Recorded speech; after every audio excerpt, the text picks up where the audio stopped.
starts February, March, till it ends in October, November. Their every fucking thought is about this car that goes on a track and turns left. Every Facebook post they make is about this fucking car that goes on a track and turns left. All of their attention, all of their time, everything they talk about is this one car that goes on this dirt track and turns left. And they call it a hobby. I think that there's cocaine addicts that call that shit a hobby too. But let's be real, guys. You're not, it's not a hobby, you guys are fucking addicted. But anyway, so I decided, and I never really thought about it this way until the crazy responses on Facebook that people make about this car that's on a track and turns left. I decided, I don't really want to date anybody.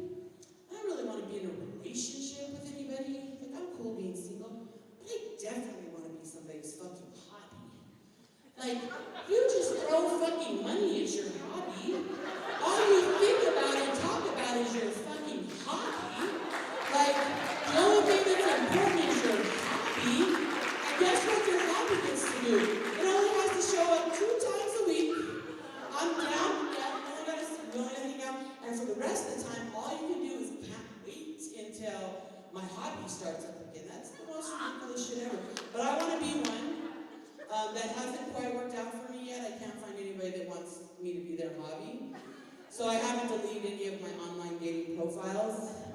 In fact, I asked one of the girls I worked with if I could take a picture with her 2 goats that she just got for her wedding. Don't ask. I mean, she's from the United States. I don't really know why people give you goats for your wedding, but they do. And I said, hey, can I borrow your goats? And she's like, for what? And I said, to take a picture. She was like, why do you want to take a picture with my goats? And I was like, because I don't have a profile on farmersonly.com. And so far, nothing else has led me to be anything but a single mom of 2 half-black kids. So I'm thinking maybe farmersonly.com is the way to go. So you guys know a little bit about my 2 part-time jobs. So then I have this full-time job, and this is the best part of all of it. And I can't really talk too much about it because my boss is right over there. She's with the black guy that wears the neon shorts. Anyway, I mean, I'm not going to make fun of them or anything, that's just wrong. But, so I do collections, which is really funny because I don't pay any of my fucking bills on time. Ever. Not once, dude, not once. I promise you that I wait for the disconnect notice to even take those fuckers seriously. Like, I'll direct TV, you're just fucking with me, and then send the disconnect notice. I'm like, these fuckers were for real. Let me go ahead and get some money really quick. So yeah, and then I love the calls before they send me the disconnect notice. They're like, this is gonna go against your credit score. I'm the single mother of 2 half-black kids. What the fuck do you think you're doing to my credit score? Their dad did that shit 18 years ago. Nice try, Flint. Go ahead. Sarah, you have to shred your documents so people don't steal your social security number. No, I want them to steal that shit and fix my fucking credits. So I'm gonna go ahead and close out for tonight. I just want to thank you guys all for coming out. Be sure that you tip your server. It's very important, even if she's an angry bitch. Go ahead and tip her. Actually, tip her extra because she's the cool one. And don't ever judge a smart ass by their test scores. Thank you guys and have a good night.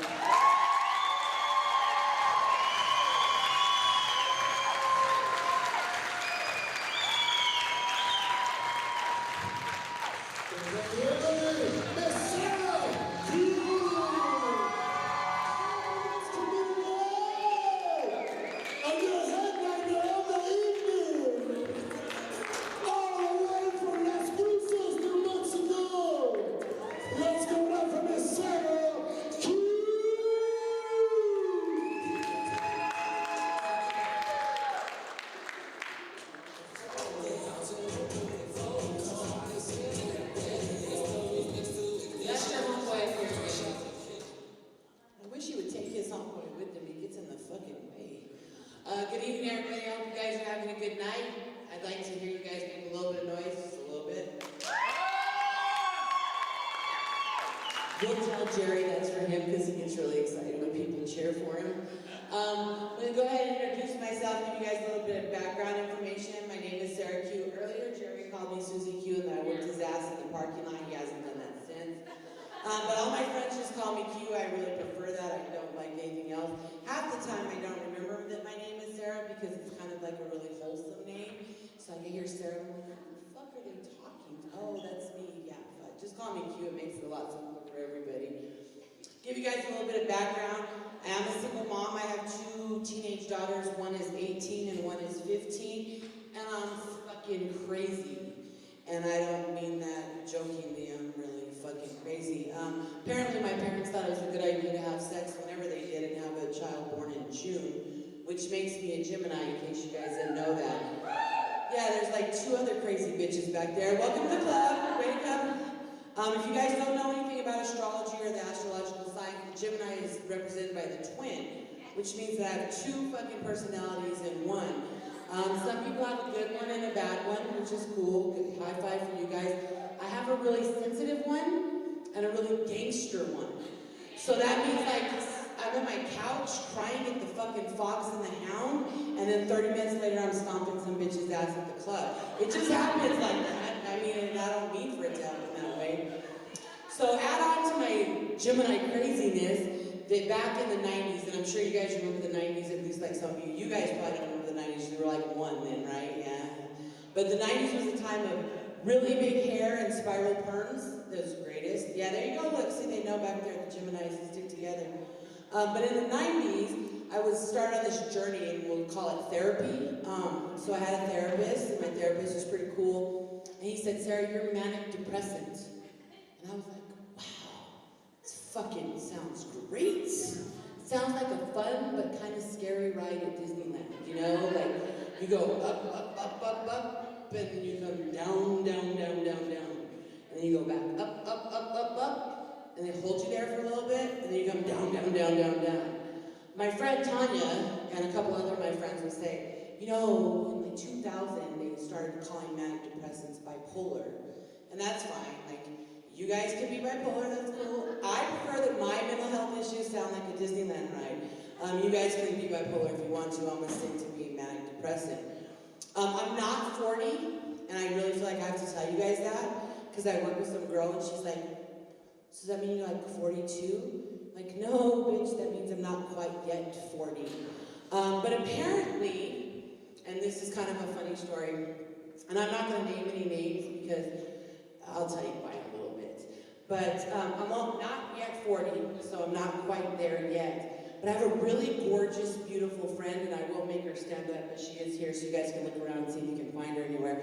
She's right there. Anyway, so she's like really, really pretty. So she starts hanging out with someone. They're like, hey, I was going through your Facebook page, and I noticed like all of these pictures with you and Sarah, and I thought she was your mom. She's 6 years younger than me, if even that. I'm her fucking mom. So at first I was pissed, right? Because that's one of my Gemini personalities. I was like, fuck that guy. And I was like, wait a minute, you're fucking smoking hot. Yes, you're my daughter. Yes. I birthed out and she looks just like me. Her dad's not even cute. Thank God he left earlier because he'd be mad I was talking about it. I'm not going to point out who made that comment, but if you guys look around the room, it's the only white guy turning bright red. Because that's what happens to white guys, in case you guys didn't know that. Whether they're happy or sad or excited or like whatever they are, they turn this like really bright shade of red. And like, so I'm white, so I understand that. So add on to the fact that like I have this resting bitch face all the time where I'm like, then I have a moon ring on my fucking neck, so you guys know how I feel at any given fucking moment. I did mention I'm a single mom of 2 kids. I should add that my kids are half black, and I kind of throw that out there because America is full of judgmental fucks that put you in this box. So if you have half black kids, they're like, Sarah Q only dates black men. You fucking liars, that is not the truth. I prefer to think of myself as an equal opportunity employer when it comes to men. Which means that if you are Hispanic or white or Native American, I will date you and we will have a good time. Thought about dating Asian dudes? haven't found one yet that I can see over my titties, so I don't know if they're cute or not. I mean, I know that one guy plays in the NBA, but what are my fucking chances? So anyway, I don't know, but I'm like completely up to it. My little black book, it kind of reads like a United Nations convention, like sign-in sheet. They're all different sizes, religions, nationalities, colors. So I kind of was just like, you know, if you're cool with me, I'm cool with you. And clearly my definition of cool means that you're like a thoughtless, selfish, unappreciative fuck. Because I dated that guy in every single color, shape of the rainbow. But I'm consistent, and consistency is really key. So I was doing a show, and I'm gonna ask my friend Tim to stand up, because everybody has to bring the token black guy with them to comedy shows, just so you guys know. Tim, go ahead and stand up. This is my token black friend, Tim. And notice he's not in the danger zone, because like right here is the danger zone. None of you want to sit up here, apparently. I don't know if that means that I have a bunch of fat, ugly people or black people in the audience, because that's normally where they all sit, so comedians have something to talk about. I mean, really, the jokes just write themselves. So like 3 months ago, Tim goes with me to the stand-up show, and he sits right there in the front row, and he's wearing this bright neon shirt. I'm not saying it was a good choice of wardrobe. It's not something I would have worn, but I'm not judging him. And he wears it. And in true, legit comedic fashion, the comedian that came up after me totally starts talking about Tim. And Tim's cool with it. I mean, he is wearing a neon shirt. And the guy was like, "You're like a walking human highlighter." And I was like, "He is, like totally dead on, you nailed it." So, I mean, it was funny as it was. Afterwards, the waitress comes up to him and she's like, "Hey, just wanted to make sure that guy didn't hurt your feelings."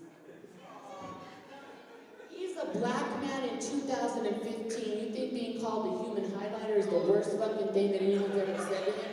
Get the fuck out of here. Believe me, that guy heard worse on the drive there from his wife. And God, she left too. Jesus. Being all kinds of trouble. Should tell you that the 7:30 show, every single person in the audience, either I worked with or I was friends with, which makes telling office jokes really, really shitty. So I'm going to tell you guys an office joke because I'm pretty sure they're all gone. Like, somebody might want to just check, do a sweep of the parking lot, make sure there's no one I work with still left out there. So I have this lady, and she's a really sweet lady. At some point, I would like to believe in my heart of hearts that she was like average intelligence, maybe slightly above intelligence. I don't really know. She will tell you she did a lot of drugs and drank a lot, and then she found Jesus. So she doesn't do any of that anymore. Her intelligence level, I would say right now, is probably slightly below average, but that doesn't stop her from performing her daily duties, which also include coming to my desk at least once a day to tell me a joke. And then when I don't laugh at the joke, she walks away, she's like, "You can use that in your next act, I don't mind." Okay, yeah, I don't think I'm going to be using that in my next stand-up show, but I appreciate the offer of that really shitty joke. So yesterday, I'm at work, and we're walking, and she goes, "Do you do Medea?" And I'm like, "No, like, Tyler Perry makes $1 million or not more doing Medea. I don't stand up here and do Medea." "So, you don't do Medea at all?" I'm all, "No, dude, that's Tyler Perry's thing. I don't do Medea at all." "Oh, okay." So she walked away, like, really disappointed that I didn't do Medea. And I was kind of disappointed I didn't do Medea at this point either. I felt like I let her down. And so then I was like, "I'm writing that shit down. I'm going to use that on Friday night." I'm like, "Oh, she thought I did Medea. I don't do Medea." So then she comes up to me, she's like, "I want a ticket for the 7 o'clock show." Well, there goes at least 3 minutes of my fucking material. So I gotta scratch all of that out. So she left now, so I'm good talking about her, and I feel kind of bad now because she really is nice, and Jesus does love her. And no, Jesus isn't her personal trainer. He's the good Lord up above. So I try not to ever talk about politics up here, just because, you know, it's not necessarily always the funniest material. But I will tell you guys that racism is alive and well in 2015. And you guys don't have to believe me. I watched the Republican debates for myself. I fucking know that it's alive and well in 2015. But I try not to talk about it because my daughter, she's 18 and very profound in her young youth, will tell me, Mom, religion and politics don't make friends.